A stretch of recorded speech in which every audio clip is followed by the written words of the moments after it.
Hey guys, welcome back to the second video. This time we're just looking at cleaning up the interior of the car. There's a lot of junk in and around the engine bay and in the boot and everywhere, so we're just looking to clean that up real quick and get it a little bit nicer to work on and work in. I just want to thank everyone for all the support on my first video. It was really well received, and I'm really excited to continue to bring more videos to you guys about this series and show off what we're doing.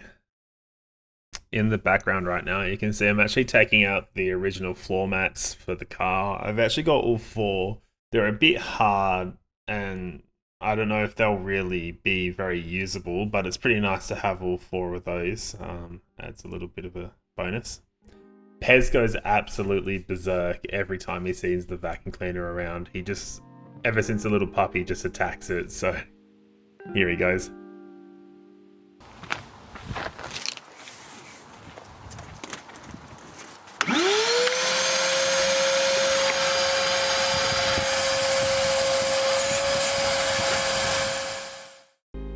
All we're trying to do here is just clean up a lot of the junk and debris in the car. Vacuuming the door, that didn't really work out very well. But we're just vacuuming the interior, lots and lots of leaves. Must have been parked under a car, and there's these tiny little leaves everywhere, little bits of food, junk, everything like that. So just trying to clean it up in preparation to be wet vacked. I bought myself a wet vacuum and never used them before. The results weren't super amazing, but I was pretty happy with it overall for a first pass at least. So yeah, I'm just trying to get all the dark stains out of all the tan interior, so I didn't do too great. You will see that, I think, in the next video when we get the wet vacuum done. As for the boot, I had a couple bits of plastic. There's the fourth floor mat. We had the hub for the spare wheel, and there is the spare wheel. The spare wheel, the tire unfortunately was completely punctured beyond repair, so I had to buy a new one for that. Just trying to vacuum up all the junk in the back here because I'm really trying to look under the carpet to see what the condition of the metal is. And thankfully, you can already see now, it's pretty good. There's a lot of like browning red, but a lot of that is actually just red dust from where it obviously was working before, so it's not really rust. So I'm very happy with that. The only concern is the bottom right sort of area had a little bit of moisture there, but I suspect that may be leaking backwards through the broken tail light, which has some poured water in it. So there you go, a little bit shiny there.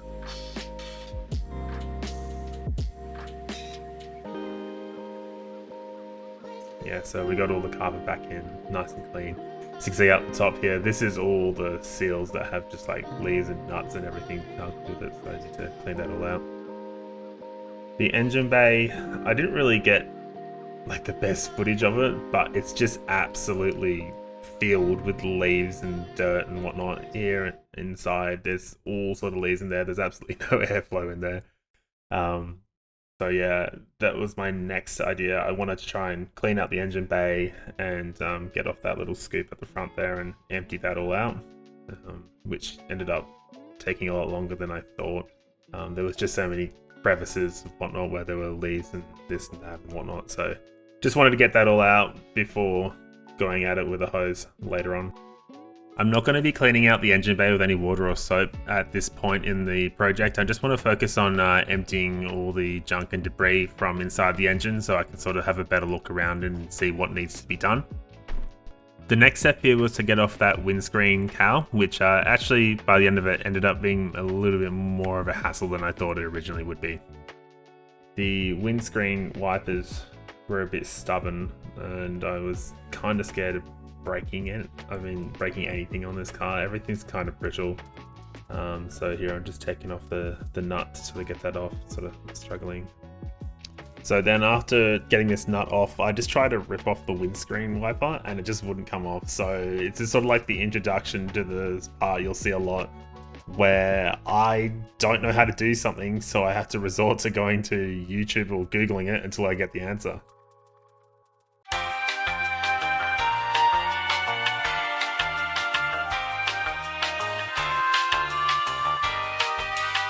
Yeah, so I eventually got it off. I had to spray it with some degreaser and it sort of fell apart.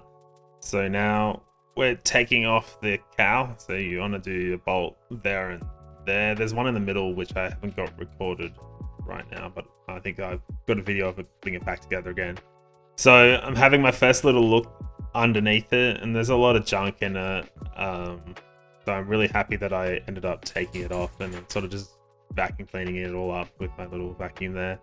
Ended up getting a lot of leaves and debris out of there, which is good because it gets a little bit more airflow through there and allows things to drain properly and stuff not to build up and rust over time. So just cleaning this all up here.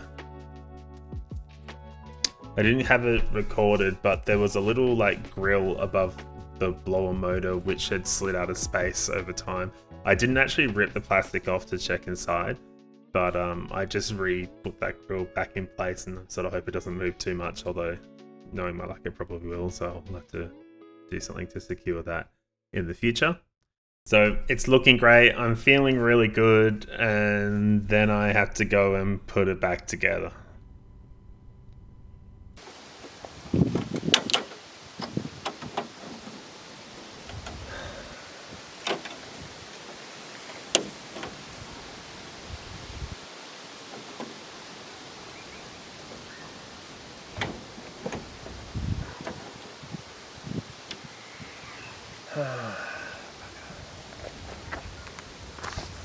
Yeah, I'm devastated. I handled it a bit too much and all the plastic clips just shattered and it came straight off without even a problem.